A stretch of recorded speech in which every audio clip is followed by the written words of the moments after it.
Ever since I was young, I have lived thinking in numbers. I am always counting things, everything to be exact. I can't go through the day without numbers rolling through my head. When I wake up, I count my fingers and toes. In the shower, I count the tiles.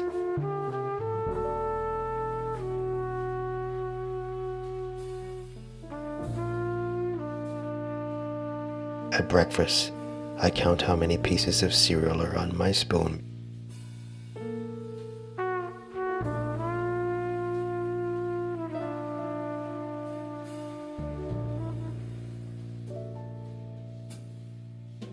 I count the amount of sips to finish my morning tea.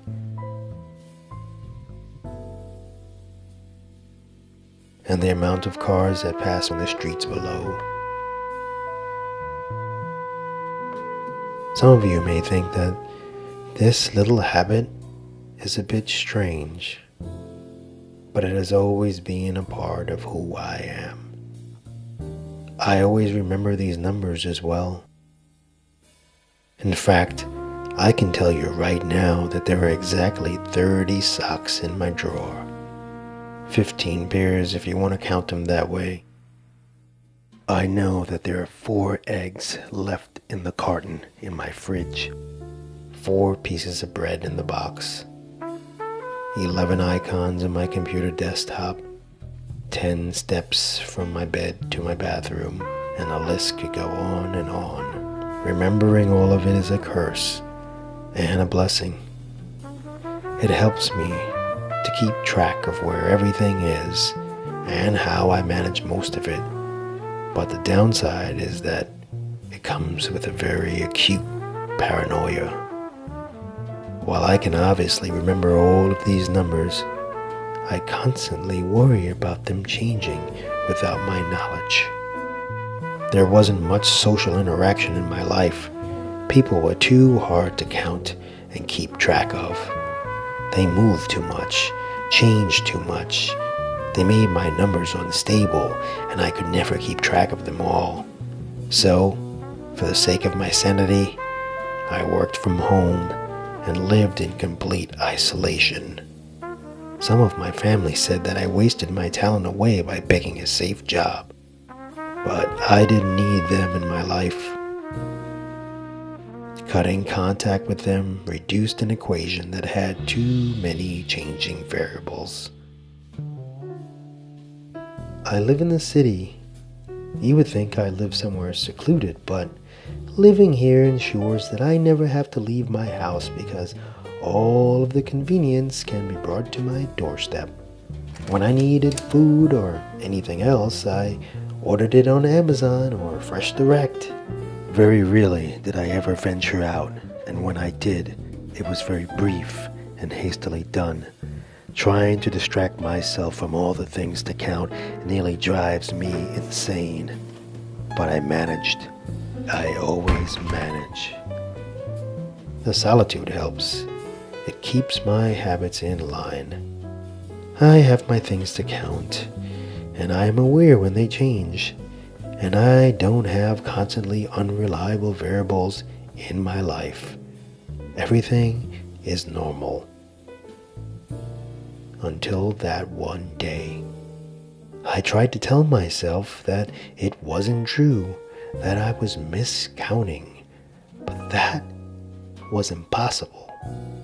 When I went to pour my cereal that morning, I noticed something horribly wrong. I had exactly 19 of each piece of silverware in my drawer. 19 spoons, 19 forks, 19 butter knives, 19. But when I was counting my spoons, I was 1 short. Immediately perturbed, I combed my entire house looking for the missing spoon. Within my search, I also found one of my 4 towels was missing. One of my 30 socks were gone, and one of my eggs had mysteriously disappeared. I felt the heat rising in my head. My numbers were wrong. Someone had changed them. Someone had gotten into my house and changed them. Many people would not jump to conclusions at losing such small, easy to misplace or forgettable things. People lose things all the time, but not me.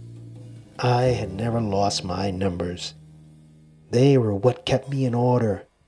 I had control of my numbers. No one else.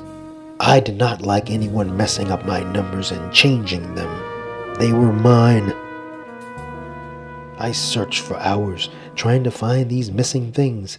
I checked every single place in my home, even the most unbelievable ones. I even called up my delivery service to see if they had ever had any reports of break-ins. I had been searching so fiercely that I'd almost skipped my time for working. Though I didn't want to give up on looking for these lost numbers, I forced myself to sit down and start working at my computer. The whole time I wrote, I thought of my missing numbers. Usually I would keep track of every line count and add up all the bugs I fixed, but I couldn't pull my thoughts away from the disturbing findings. Not only was I completely off balance, but I was worried for my safety.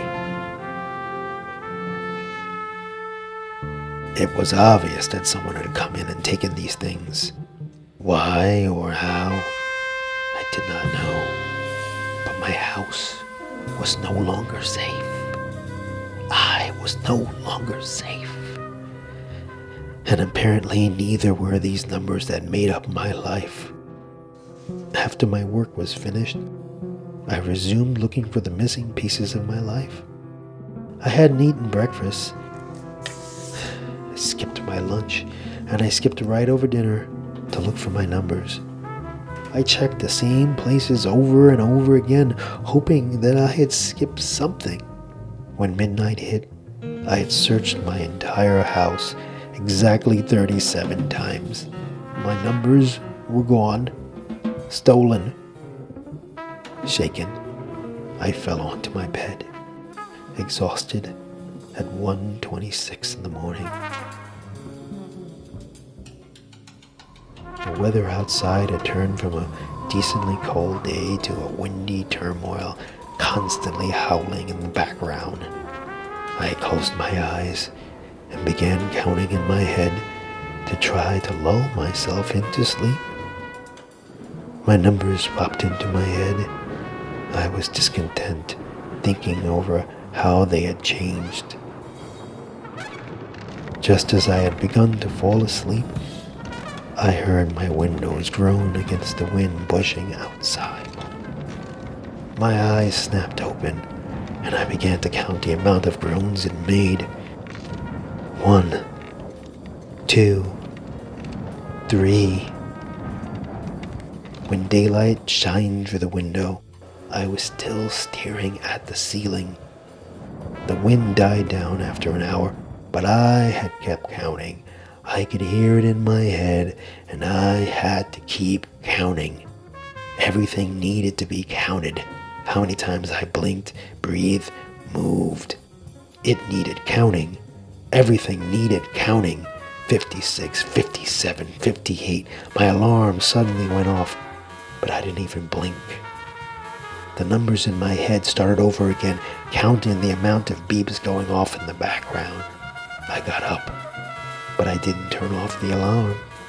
I kept on counting as I collected clothes for the day. My whole face twitched when I saw that one of my shirts was missing, along with one pair of pants. It was becoming harder to breathe. I was seeing red, but I was still counting. 1, 2, 3.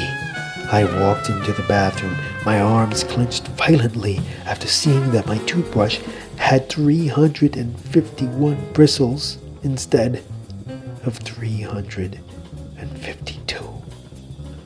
I slipped into the shower, starting over once again, counting shower tiles as I ran the shampoo conditioner through my hair. 11, 12, 13, 14. When I had finished my shower and had clothed myself, I saw him. He looked just like me, made of 2s and 5s, just like me. 2 eyes, 2 arms, 2 legs, 5 fingers on his hands and toes. I watched as he grinned at me. 28 adult teeth gleaming in the mirror light. He winked and plucked one of the 2 brushes I had sitting on the counter and disappearing.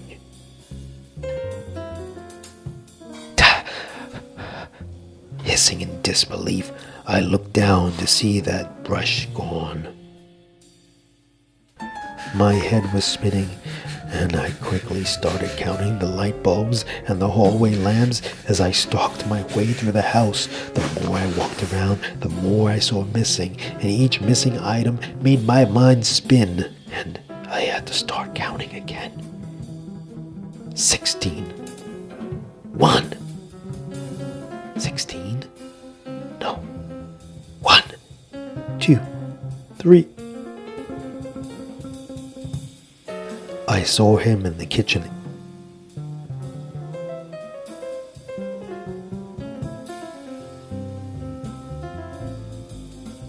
But he was different.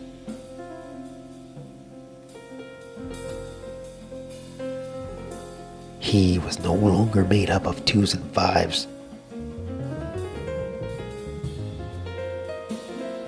A 3rd arm from the shoulder, a 4-fingered hand, and 1 grinning mouth.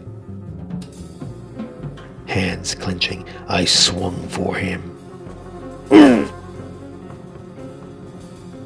In agony, I spun around to look for where he had gone, but he was quick.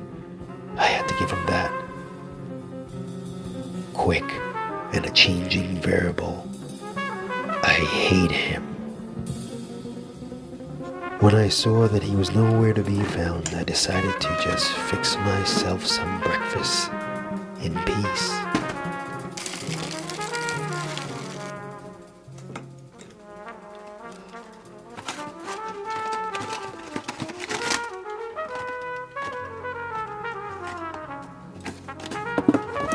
And I was furious to see that almost all of my granola bars were gone. I left the kitchen after that, too disgusted to eat, and besides, I wasn't even hungry anymore. I saw him again when I sat at my computer, staring at me from within the blank monitor. I picked up the monitor. I was surprised when I saw the cords that connected the monitor were gone. Stolen, just like the rest of my numbers. Trying to quell my pent-up fury, I began to count items sitting on my desk. 5, 10, some were gone. I tried 4 different hiding places in my house. I needed to hide from him. I needed to hide somewhere where he couldn't steal my numbers anymore. I just wanted to count. I needed to count, but he wouldn't let me finish. I needed to finish counting. Something needed to be stable. I barricaded myself in the bathroom. I had nothing in there, nothing he could steal. I rocked myself slowly, trying to breathe again, trying to keep my head clear. I began to count the tiles making up the floor. 12, 13, and when I ran out of tiles to count, I began to count my fingers and toes. 8, 9, 9, 9, 9. One of my 10 toes were missing. Not severed, just gone. 16, 17, 16, 17, 16, 17. I was not constant. I was losing more of my numbers. Losing myself, I turned towards the mirror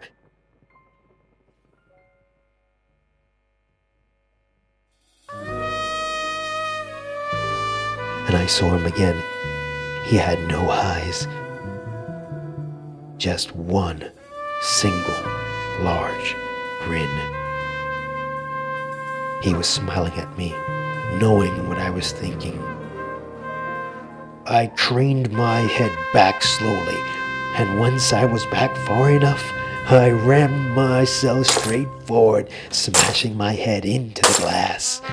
4, 5, 6.